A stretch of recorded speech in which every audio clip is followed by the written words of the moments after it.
इससे पिछली क्लास में हमने आपको प्रतिरोधों का संयोजन बताया था, जिसमें कि श्रेणी क्रम संयोजन और समांतर क्रम संयोजन था। आज हम उसके न्यूमेरिकल सीखने वाले हैं कि संयोजन किस काम में आता है। इस क्लास में शुरू से लेकर आखिर तक बने रहेंगे तो आपका बहुत फ़ायदा होने वाला है। आपको हर चीज़ समझ में आ जाएगी। अगर आप सिर्फ चक्कर लगाने वाले हैं तो मैं आपसे कहूँगा कि क्लास बिल्कुल ना देखें। समझते हैं पहला सवाल। सवाल पहला क्या है कि निम्न परिपथ में प्रवाहित विद्युत धारा स्मॉल आई का मान ज्ञात कीजिए। ये सवाल देखिए 2015, 2017, 2018, 2020 लगातार पूछा गया है और बहुत इंपॉर्टेंट सवाल है। तो इसका पहले मैं एक चित्र बना लेता हूँ समझने के लिए इसका।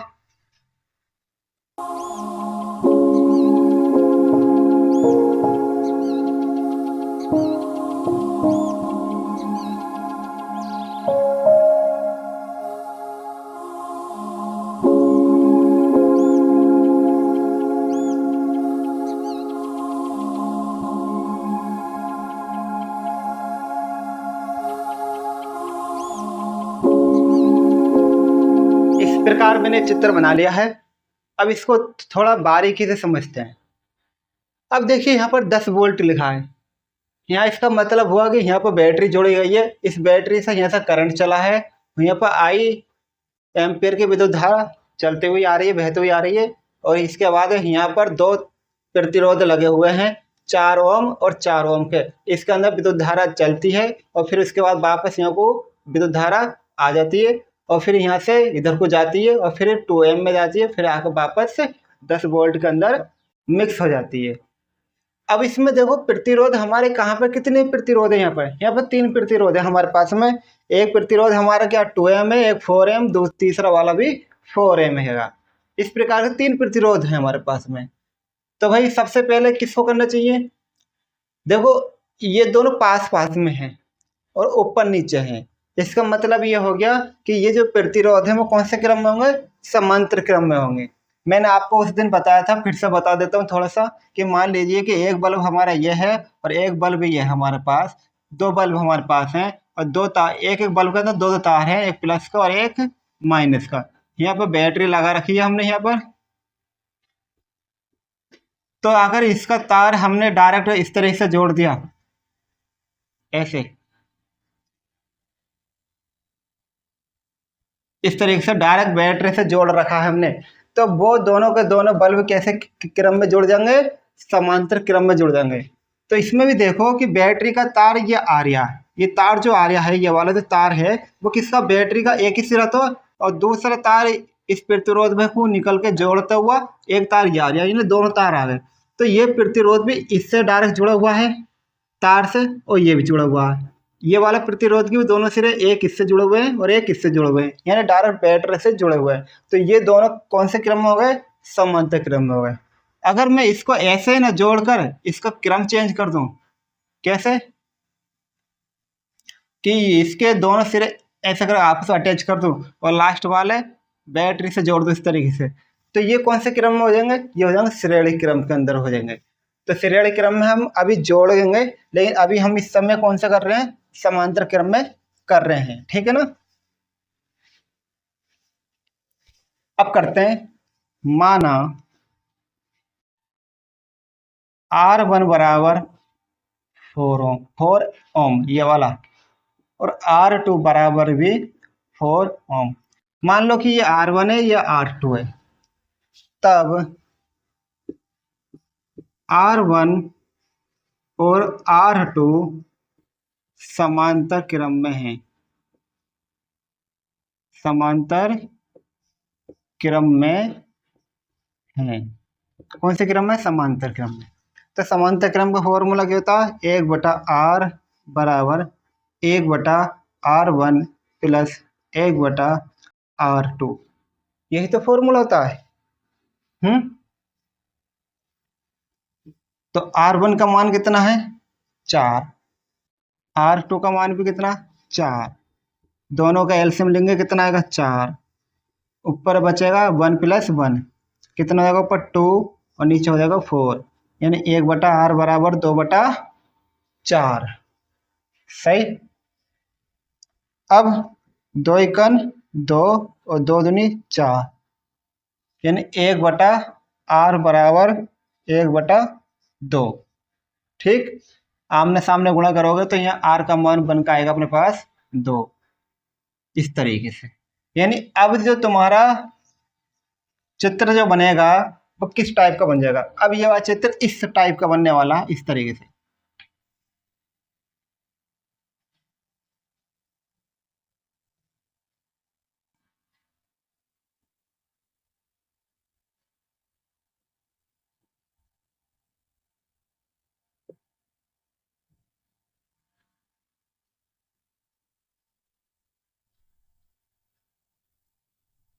इस तरीके से।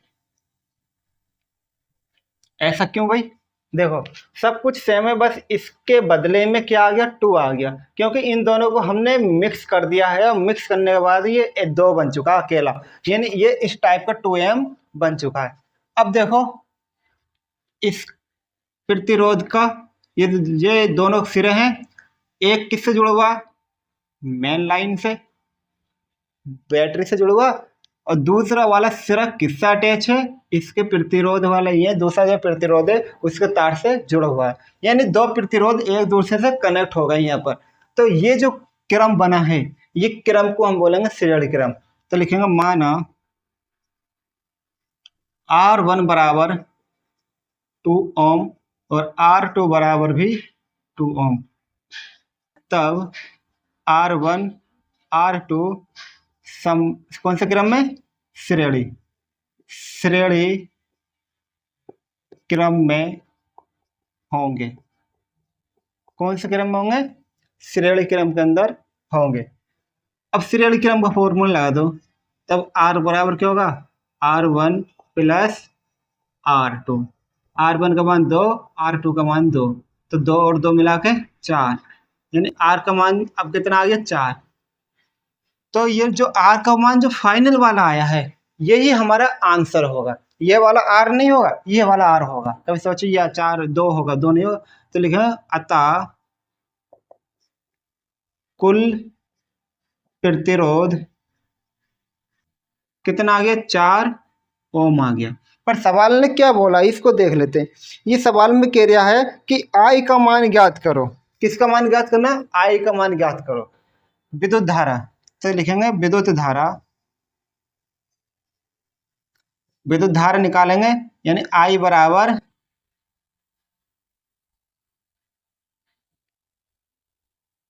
ठीक है, I बराबर B/R। ये फॉर्मूला लगा दिया हमने विद्युत धारा का।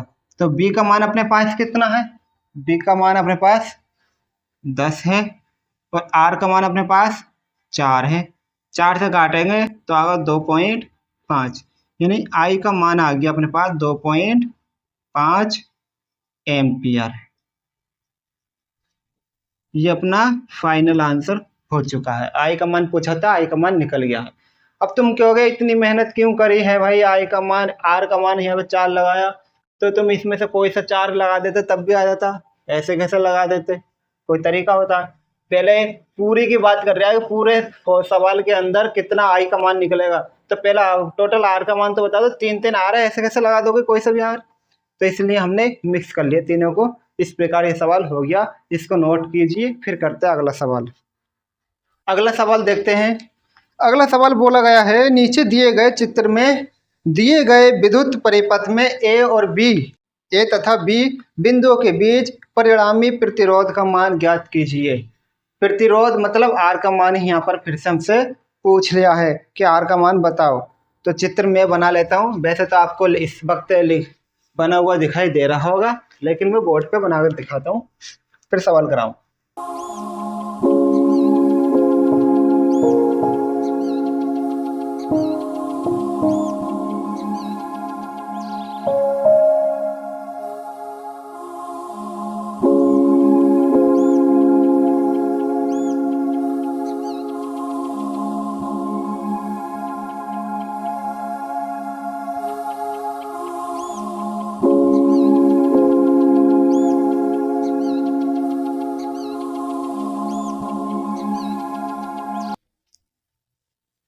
मैंने चित्र बना लिया है, अब सवाल को करते हैं। देखो ध्यान से, सवाल ने बोला है ए और बी के बीच परिणामी प्रतिरोध ज्ञात करो। ए और बी के बीच।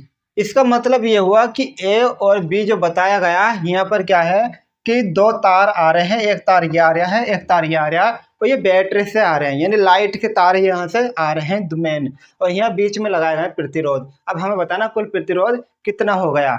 तो भाई सबसे पहले देखते हैं जो पास पास में, पहले उसको देखते हैं। तो देखो 2 ओम, 3 ओम, 4 ओम, ये पास पास में और एक ही लाइन में है और एक दूसरे से जुड़े हुए हैं। इसका मतलब ये हुआ कि ये कौन से क्रम में होंगे, श्रेणी में होंगे। क्यों होंगे? क्योंकि एक प्रतिरोध का दूसरे प्रतिरोध से जुड़ा होना समान श्रेणी क्रम की पहचान है। तो लिखेंगे माना R1 बराबर 2 ओम, R2 बराबर 3 ओम, R3 बराबर 4 ओम। R1, R2, R3 श्रेणी क्रम में है, श्रेणी क्रम में है। समानता कौन से क्रम में? श्रेणी क्रम में। तब प्रतिरोध फॉर्मूला लगाएंगे R बराबर R1 plus R2 plus R3। सही, इनका मान लगा दो 2, 3 और 4। कितना होगा? 2, 3, 5, 5, 4, 9, 9 ओम। ये कितना आ गया? 9 ओम आ गया। अब ये चित्र कैसे बनेगा? ये बनेगा इस टाइप से।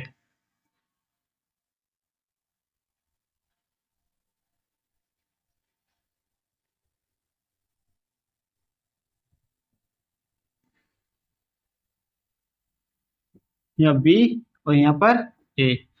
ये कितना आया? 9 ओम। ऊपर कितना है? 9 ओम। इस टाइप से बन गया। अब इस टाइप से बन तो गया है। अब इसको देखो ये कौन से क्रम में हो गए। देखो भाई, ये मैंने बताया कि ये जो तार आ रहे हैं वो मेन लाइन के हैं, है नहीं? मेन लाइन के, यहाँ पर मेन लाइन के तार हैं। तो मेन लाइन से ये प्रतिरोध के तार भी जुड़ गए और इस प्रतिरोध के भी तार मेन लाइन से जुड़ चुके हैं। तो ये कौन सा क्रम हो गया भाई? ये हो गया समांतर क्रम में। तो लिखेंगे माना